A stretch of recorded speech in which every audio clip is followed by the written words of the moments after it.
Welcome to Bulldog Talk, a podcast presented by Celina Curriculum. On today's podcast, we have Betsy Woeste and Kate Harner. Betsy and Kate, welcome to Bulldog Talk. Thank you. Yeah, thanks for having us. No problem. It's great to see you guys. You too.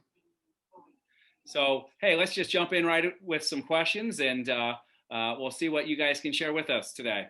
So, Betsy, can you tell us a little bit about yourself and the role that you have at Celina? Sure. This is my 12th year teaching. I am the kindergarten Strong Start teacher, one of them at Celina Primary School. So I work with kindergarten students and I love it. Couldn't love it more. The Strong Start program is a program that is unique to Celina. So it's really just a program designed to catch up kids who are having trouble with different areas like reading or writing, phonics, or phonemic awareness. And so I work in small groups with students and sometimes one-on-one. And then other times I go into the classroom as a co-teacher just to support those kids. Kate, can you tell us about what you have going on? Yeah, this is my 10th year teaching, 6th year in Celina.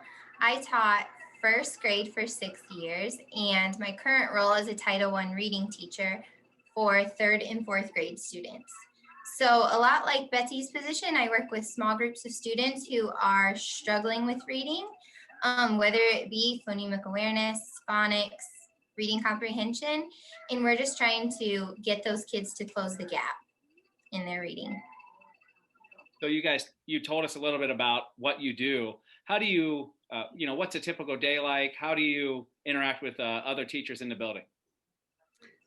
For me, I work with kids, actually in a little area in the hallway. It's cute. We've got a rug and we've got some pocket charts and little games, and we have a fun time out there. So I do guided reading groups with kids. So we work on phonics, phonemic awareness, comprehension, reading books together. And then I also do Heggerty. We have a program at our school called Heggerty that's a phonics phonemic awareness program.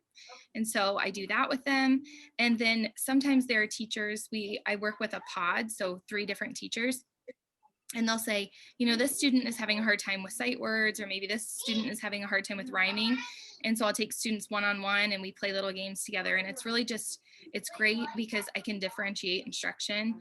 If there's a child that's just like, having a hard time with differentiating between hear and have, we'll play a game with just those 2 words. So it's really great that I can target my instruction for them. So I do that. And then I help out with Writer's Workshop, which is my favorite part of the day. And actually Kate's daughter, Quinn, my niece, is in one of the classes. And so it's just so fun to see those kids learn to be authors and illustrators. And we're doing a unit on informational writing, and they're writing about penguins. So we're having a lot of fun with that. All right. Go ahead, Kate, share what you got. Yeah, it's a very similar position to Betsy. We're targeting the reading instruction to the kids' independent reading levels. So the students that I work with struggle with reading, so they're usually not able to read the 3rd grade level text or the 4th grade level text. So when they come with me, we're working on similar skills that they need in the classroom, but at their reading level so that they can be confident in what they're doing. I also do guided reading in small groups. So I have about, I would say 8 reading groups a day, and they're a big spectrum of levels. So we're also working on phonics. I have some groups on phonemic awareness in my 3rd grade. And then in 4th grade, we're really doing a lot of comprehension. So understanding what we read. So how do you guys work with teachers? So as I was saying, I work in a pod, so there's 3 teachers, and we're in constant communication. We see each other in the hallway and we're sending texts back and forth. But we do have a meeting once a week, a TBT meeting, and where we talk about data. So we're constantly assessing our kids and seeing where they're at. And then we group those kids based on that data. And so I will take the kids who need the most support, and I work with them, and then some kids work with other teachers. So we're in constant contact, and I cannot say enough great things about the kindergarten teachers at Celina. They're wonderful, and it's been great. Yep, I think the same thing. My teachers are very flexible, and knowing what their kids need and knowing that I can give them that explicit instruction when they come with me. But it is a constant flow of communication back and forth so that we can make sure we're doing what's best for those kids. You guys mentioned all the success that you've kind of had with, with each other here at the school. Do you guys want to share anything successful that you've been working on with either a teacher or a student so far this year? You don't have to mention any a student name or anything, but if you want to share something that's been successful for you. Sure.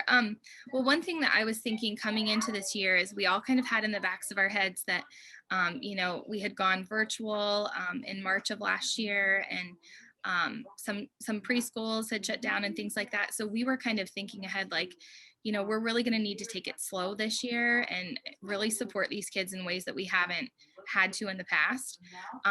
And so we did. At the beginning, we were taking it slow and, not putting a lot of pressure on our kids. But, it is amazing that these kids they're at the same level as their peers were the year before.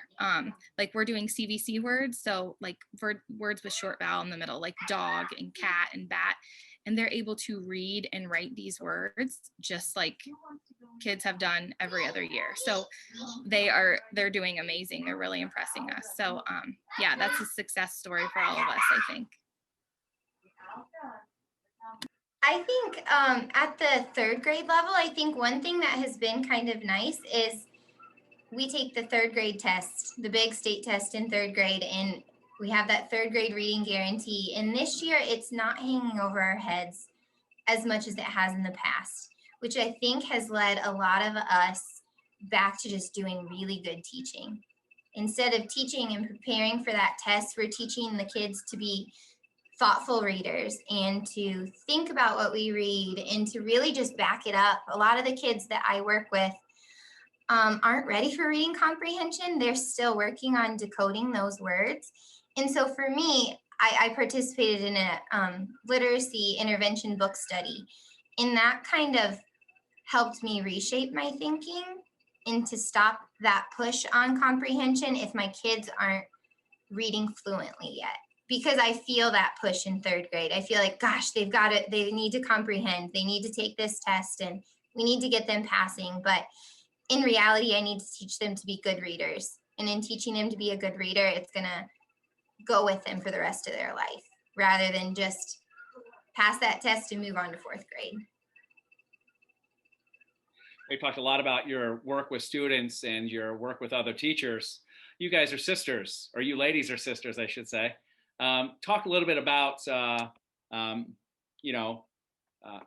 that's played a role in your careers and in your lives and benefited, what you get to do on a daily basis.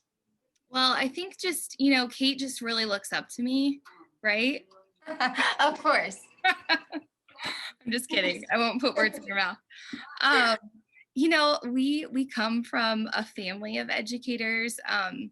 My grandpa, Boyd Granger, he was a teacher and a principal and a superintendent. And so education has just been so important to us. And our mom was a teacher for a lot of years, and she ended her career at Celina. So we just always kind of grew up wanting to be teachers. We were helping her decorate bulletin boards and cut out laminated paper for a long time. So Kate and I, we went to college at BG together, survived living at college together, and barely. And then actually, I started out teaching at Delaware. I taught first grade at Delaware in Ohio and loved it. But when I had my first daughter, Evelyn, I was looking for a substitute. And my principal said, well, what about your sister? Isn't she subbing? Like, I heard that she could sub. So Kate was actually my maternity leave sub. And so we worked together in that aspect. Usually your maternity leave sub is not like texting you constantly, but I was at home on the couch with the baby and she's sending me texts. And then when I left to come to Celina, Kate took over for me.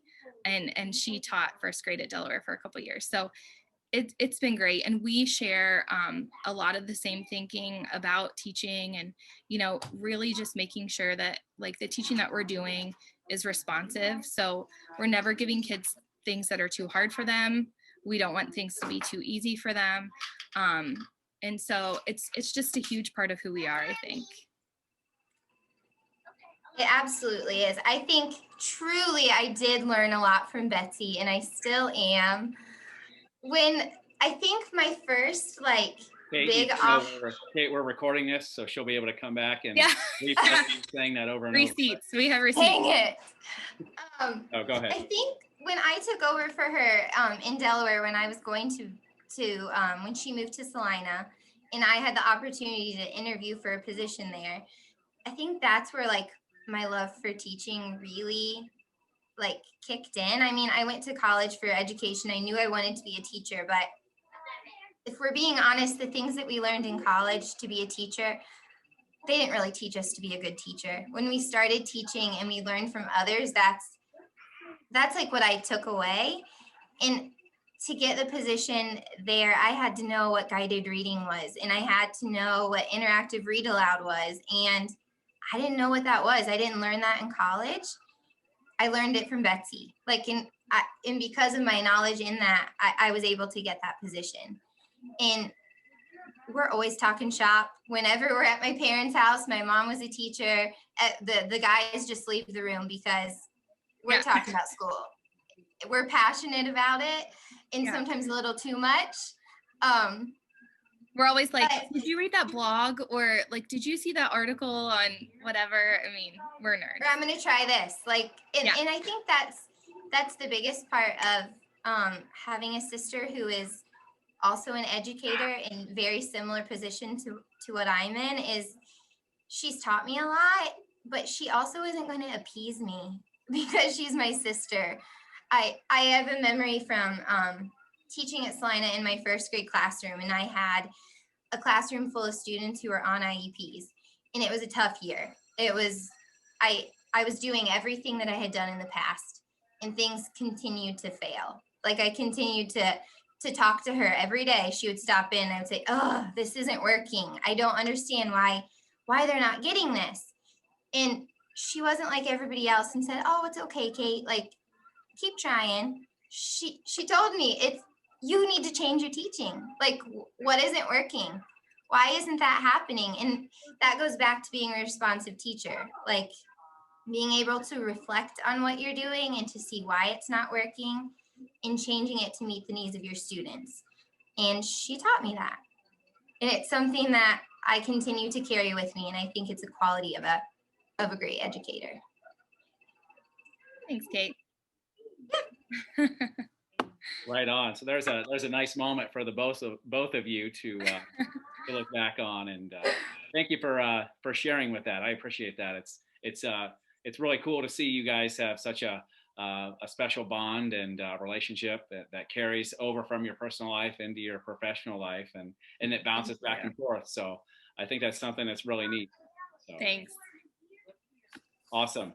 You guys talked a lot about some of the work you're doing in the classroom, but let's talk a moment just about some extra work that we're doing as a district, and you guys both serve on our Celina literacy leadership team, and right now that group has taken charge to start picking some new literacy resources.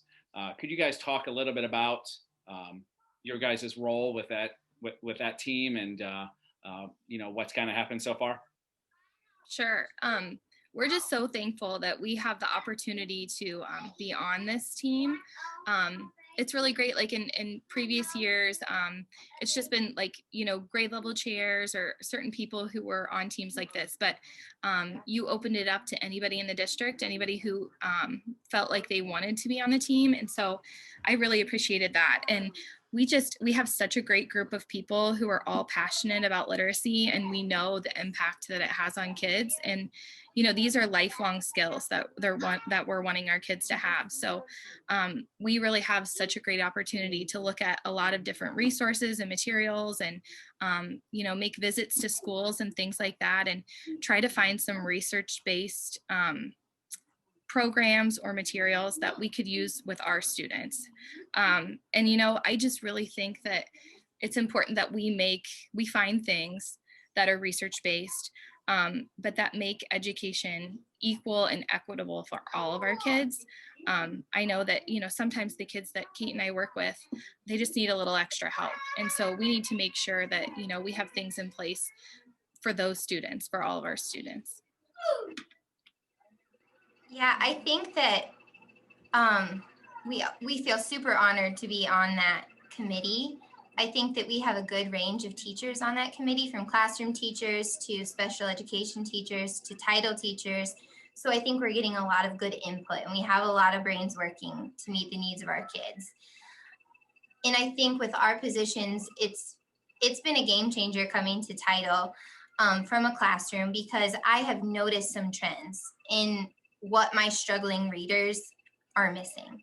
Mm-hmm. And so that kind of alerts me to what holes we're seeing in the curriculum we're currently using, or that we're piecing together. So it's what we need to look for in a new reading curriculum. Like, we've noticed a lot of the kids don't have a sound phonics foundation, or just the language that we're using isn't common. So when I get kids from second grade and I'm talking about something, but I'm not using the same verbiage as their second grade teacher, they're looking at me like, huh?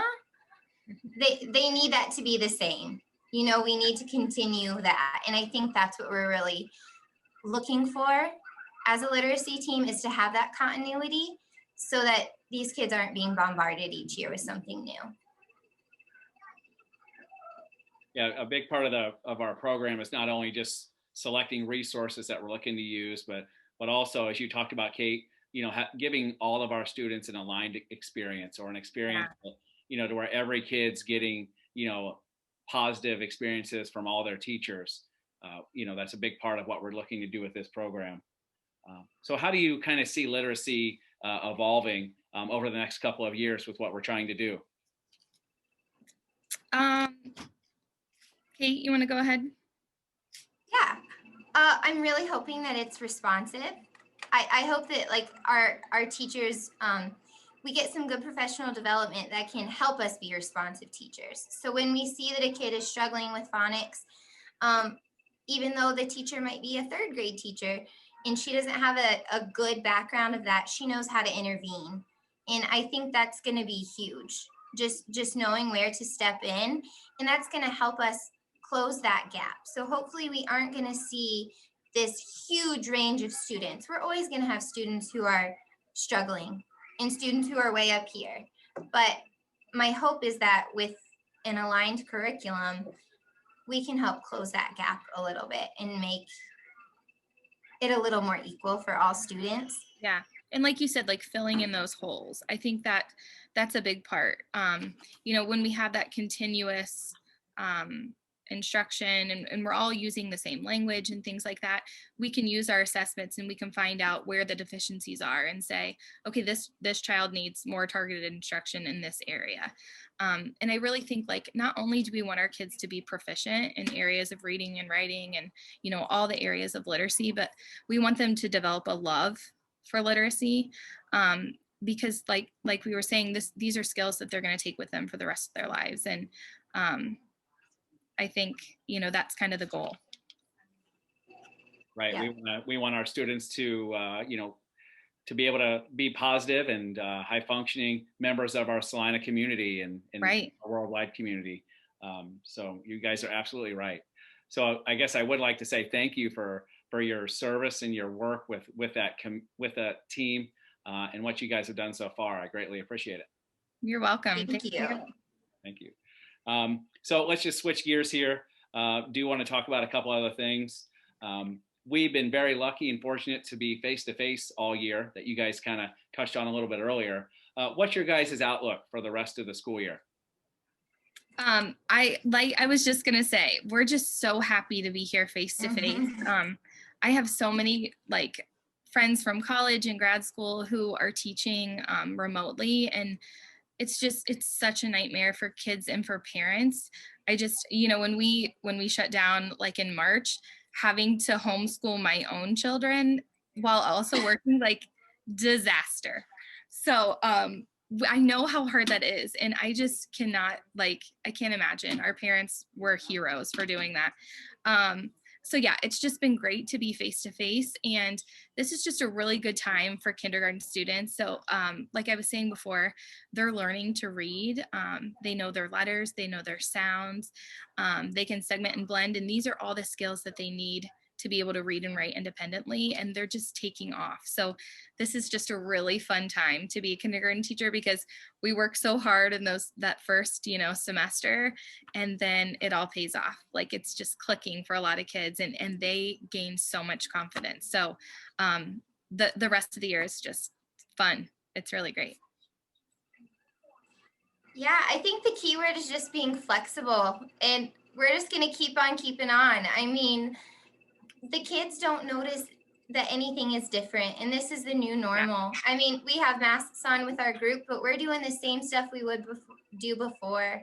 We're still able to use our manipulatives and work with words. We're still able to read and comprehend, and we're going to continue to make gains.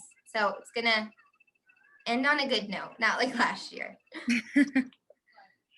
No, you guys are right. It is great for us to be back in the classroom to offer some engaging and fun learning opportunities for our kids, and we definitely have to be flexible with this new normal. So you guys definitely summed up those points well.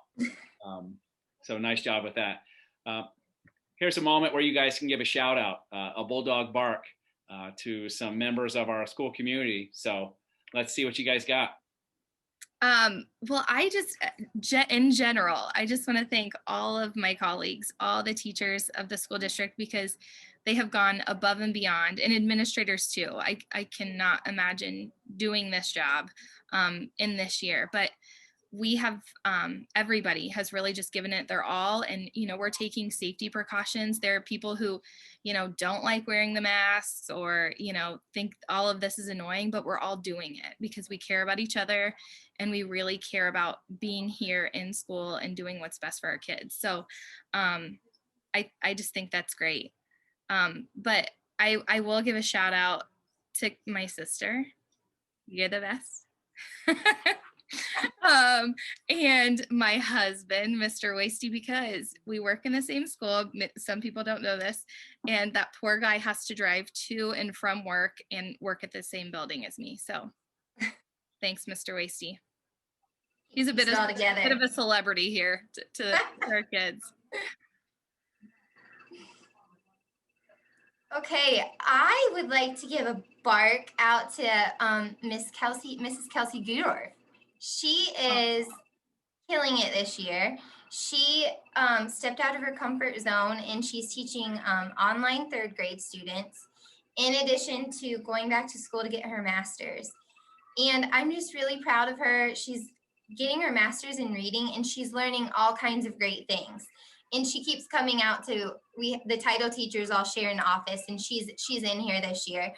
And she'll come out and talk to us about all these things that she's learning and these assessments that they're talking about. And she's putting them into practice with her online students. And I just think that that's great. And we share a love for that. But it's just awesome to see that she's learning it and she's applying it and seeing how beneficial it is for students. And it's just awesome to see like that passion come through in her. And have you ever seen anyone more enthusiastic than Kelsey? Her husband, maybe. Yeah, maybe. Yeah. Oh my gosh, she's great. That sounds great. Yeah, ladies, thanks for sharing those Bulldog Barks. It's great to hear about some of the work that our staff members are doing, and great to praise everyone. Betsy, nice job. Way to do that. So, well, this brings it into our podcast today. Betsy and Kate, thanks for being a part of our conversation, and we appreciate everything that you're doing for us. You're welcome. Thank you, Vaughn. Thank you.